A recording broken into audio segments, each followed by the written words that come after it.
welcome to another episode of Musings of a Genre. I'm Michelle Lee. Once again, I am an author, a reviewer, and an overall kind of creative. I actually didn't script this one because I have a very deep and desperate need to rant about this. Now, if you've ever followed my blog at all, you know that I very commonly rant about The Witching Hour by Anne Rice because it has been one of the most definitive reads of my life. Now, I was like 15 or 16 when I first read it. I was starting to explore a little bit of my own identity and my own sexuality, and I was told that Anne Rice was the way to go for kind of gender fluid, questioning, ambiguous sexuality kind of characters and vampires. So I started actually with Queen of the Damned, which I read half of at my cousin's house before I realized that it was not the first of the series and I needed to start at the beginning. But The Witching Hour is about a family of witches.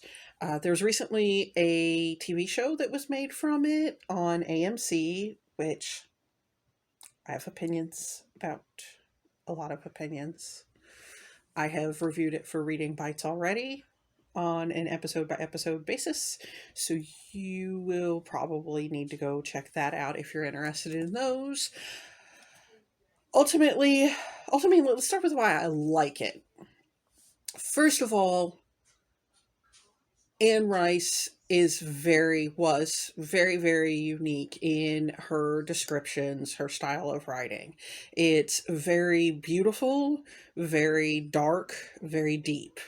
It is classic Gothic style literature, like really started out genre writing. Your Mary Shelley's, your Bram Stoker. It is more readable to modern audiences, or at least it was when I first read it. Now I think we've moved more towards it being tedious and slow. And I will get to that also when I start to talk about the cons, because tedious and slow it is. Very tedious and slow. It's over 1,000 pages.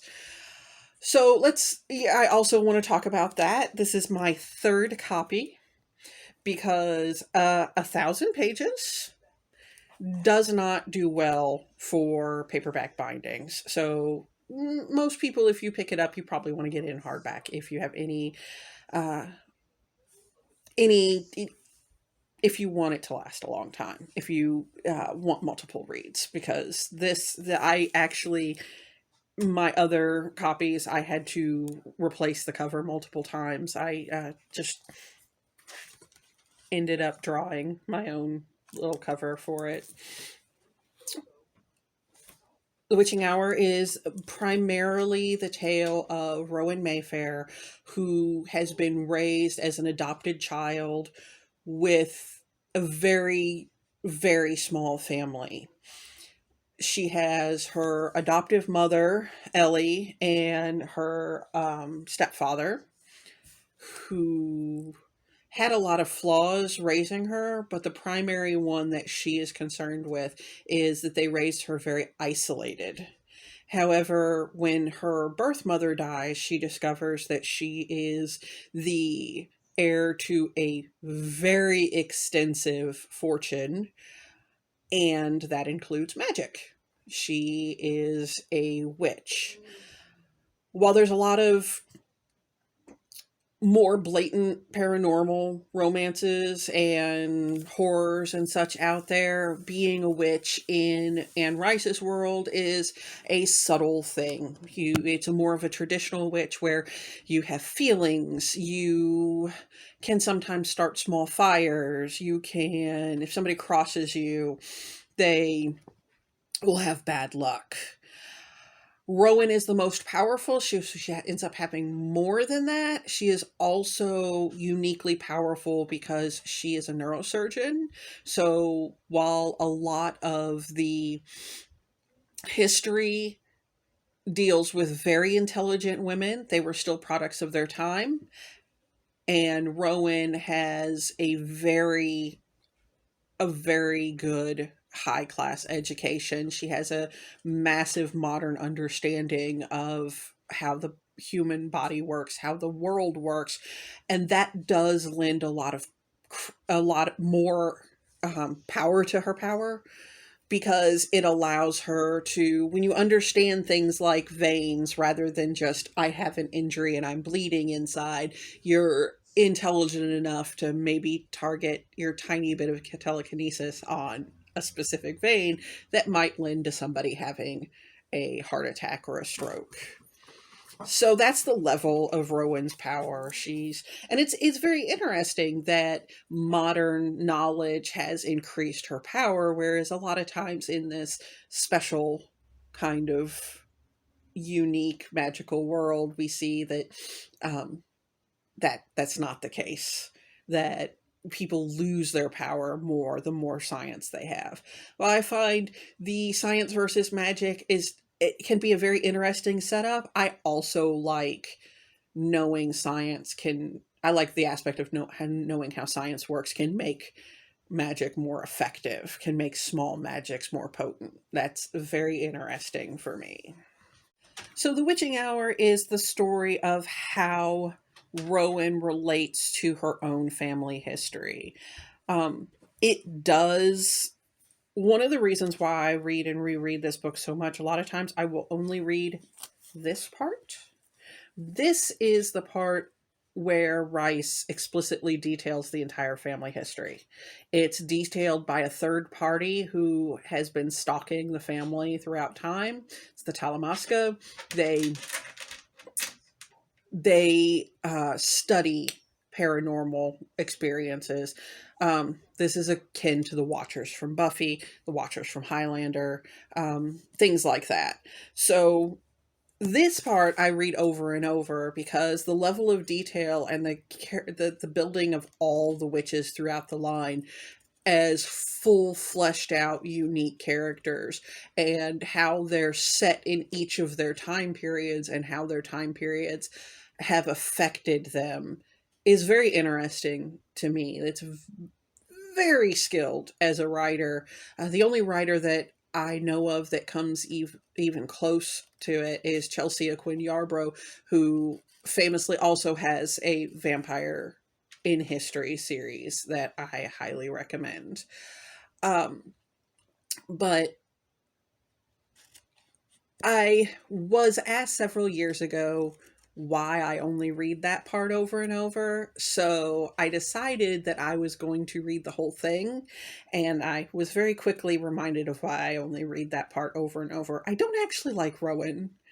She is this brilliant, strong, aloof person, but as soon as she is exposed to the darkness in her family curse, she immediately, so the family had called up a spirit named Lasher, who takes vengeance on them, or for them, sometimes on them, but for them, serves them, proclaims to love them, and is innately entwined with their family history. He has served every witch down, um, from Suzanne, who originally called him up, down to Rowan, who is the 13th witch. It's very interesting because once Rowan is interacting with Lasher,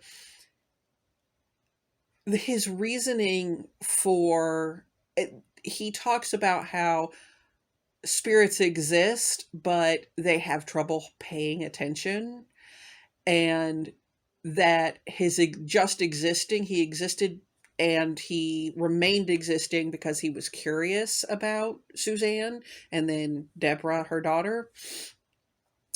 He was curious about them, And then when Suzanne was ultimately burned as a witch, he became hurt.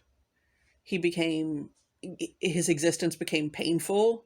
And that has propelled him to his level of power. So there's a really interesting small area. There's lots of really interesting small areas, but there's this really interesting small area where he and Rowan are talking about that his sadness and his curiosity are why he exists, because he could just forget who he was. He could just fall apart again like all the other spirits. But he maintains his identity. He has built his personality because of both his curiosity, his love, and his pain of watching these mortal women pass away. So that is slightly interesting, and I do understand why somebody, even somebody who is powerful like Rowan, would be fascinated, or very scientific too, would be fascinated with a creature who seems to defy all the laws of science that you thought you knew.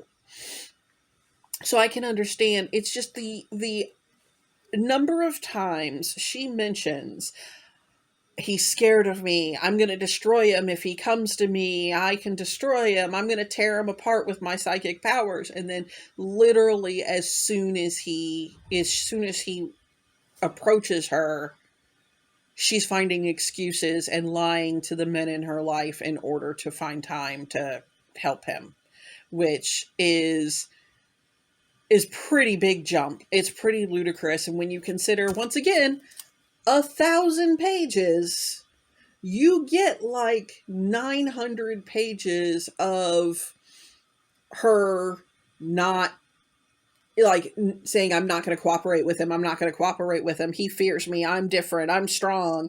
And then she just immediately bends in. So, I mean, that's very disappointing in a character. It seems very, and it's not slowly written into she gets seduced. But the book as a whole, there is some very interesting, we talk about interesting small parts. There are interesting small parts like the foreshadowing of, like, the entire story of Deborah. Again, you could have brought it down from 300 or so pages to like maybe 50, maybe even 100, to talk about this mysterious figure who lives in this grand old falling apart house, who has maybe been driven mad and kept sedated her whole life, or maybe she really is mad. Like, there's some really nice atmospheric tension going on, and there's some outright horror in the idea of, there's this woman who is being kept in a medical coma because her relatives are trying to destroy the creature, the spirit who is attached to her, who is bound to her. There is a lot of horror. The most disgusting, wicked, evil character in the entire book is not any of the main characters. It's Carlotta. She's evil. Even the mysterious spirit isn't entirely evil, because it's more like he doesn't understand the consequences of his behavior. He's more of a very bratty person who wants what he wants and thinks he knows better than everybody else, which is in its own way a very interesting horror concept.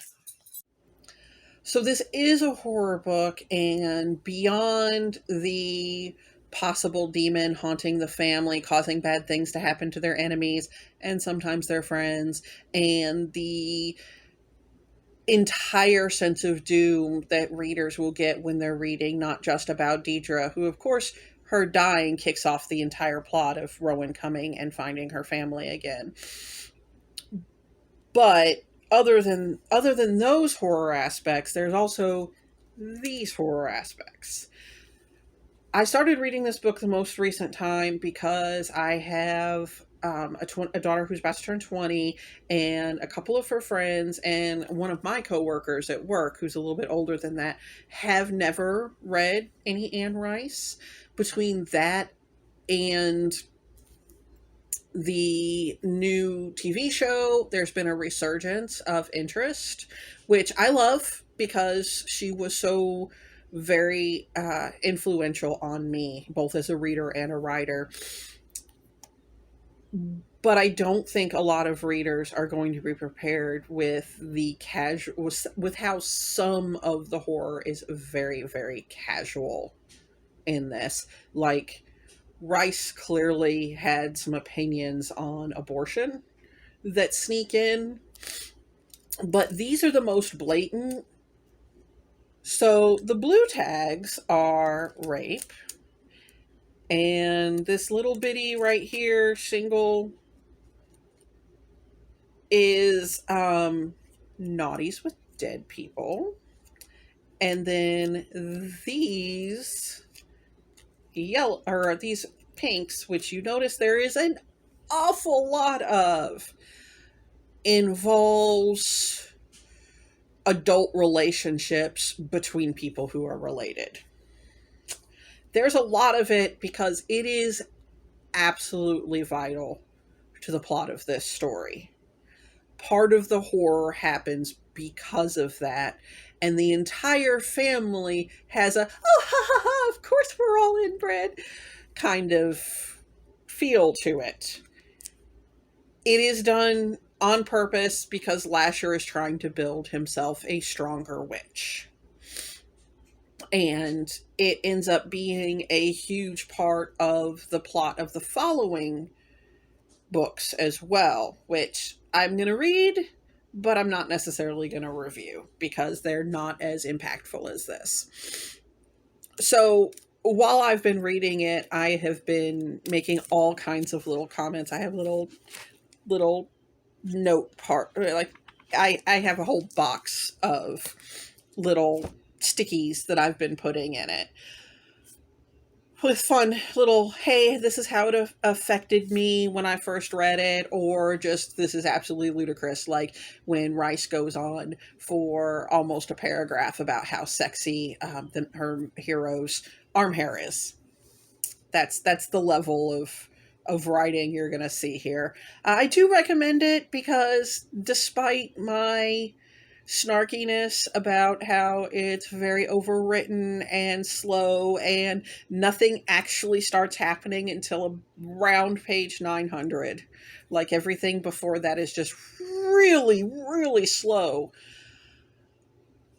The idea of a person who has been isolated and grown up lonely reconnecting with this big built-in family and reconnecting with her power, both as a witch, she literally has power, but she also has this massive fortune that she's the only one who can really control.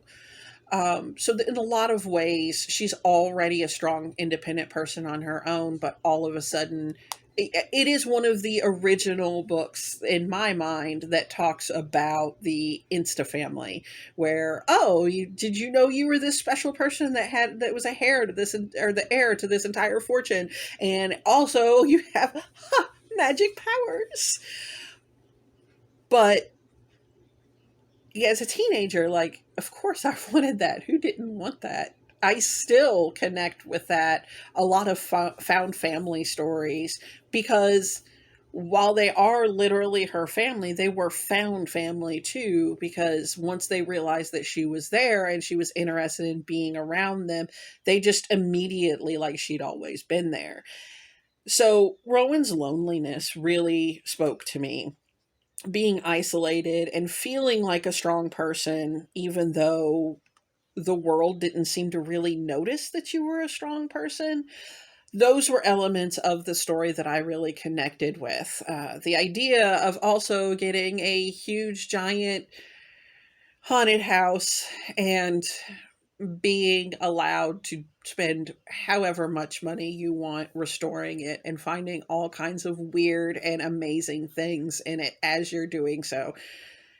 Dude, I still have dreams like that. I still have dreams that I'm trying to arrange my beautiful house and going into the haunted levels to borrow things from the ghosts. I mean, clearly that's something that still has stayed with me.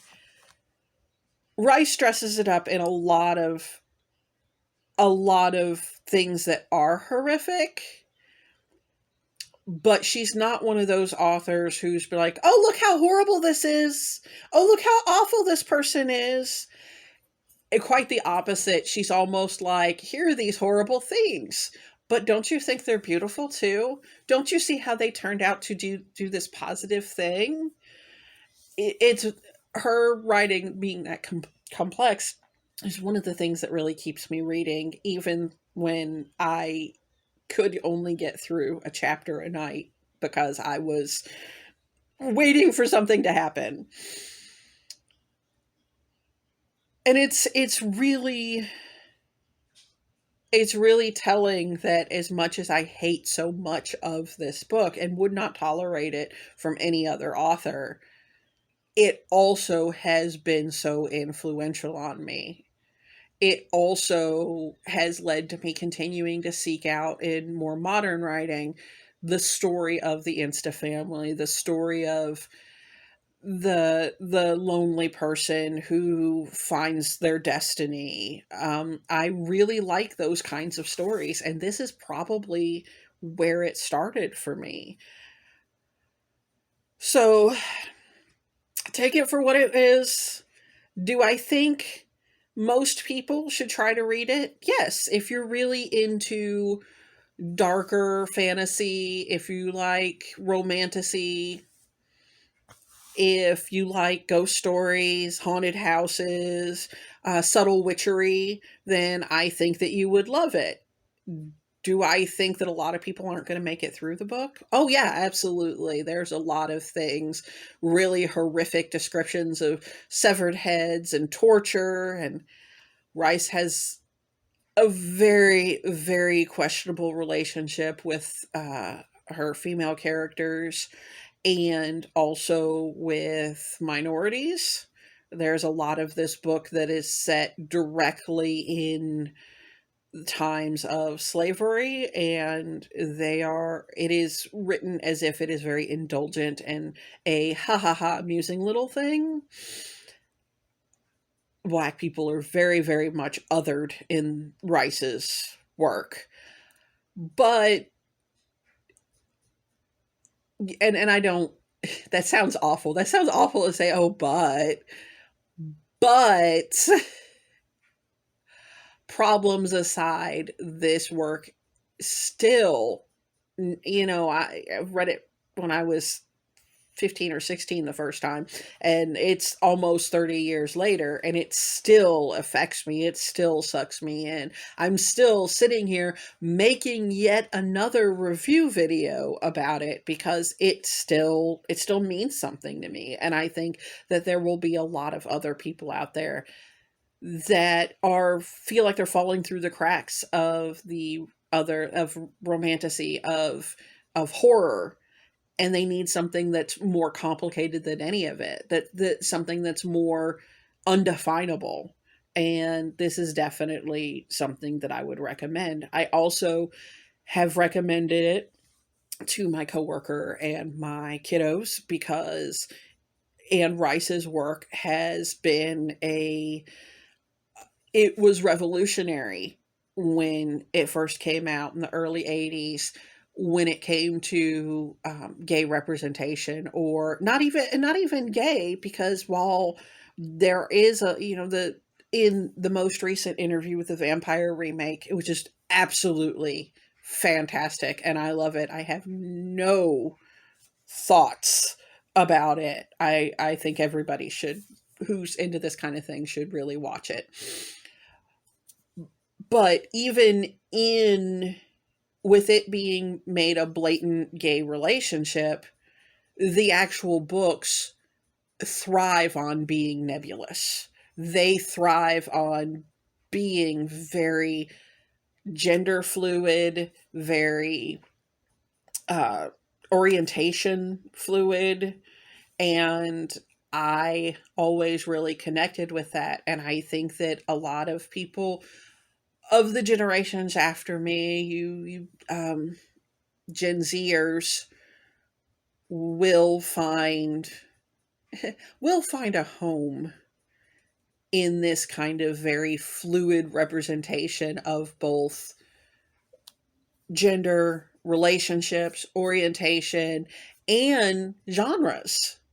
Because there are very blatant romantic parts and there are very blatant horrific parts, and they're just all woven into this giant tapestry. And I think that there's a lot for people to find in this. So that's my latest unscripted, once again, rant about the witching hour. Um, at the very least, if you happen to find a copy, because they're not that difficult to find used, read that part because it's interesting. It's neat to see how the dialogue and the descriptions change throughout the centuries. And Team Mary Beth, what are you reading?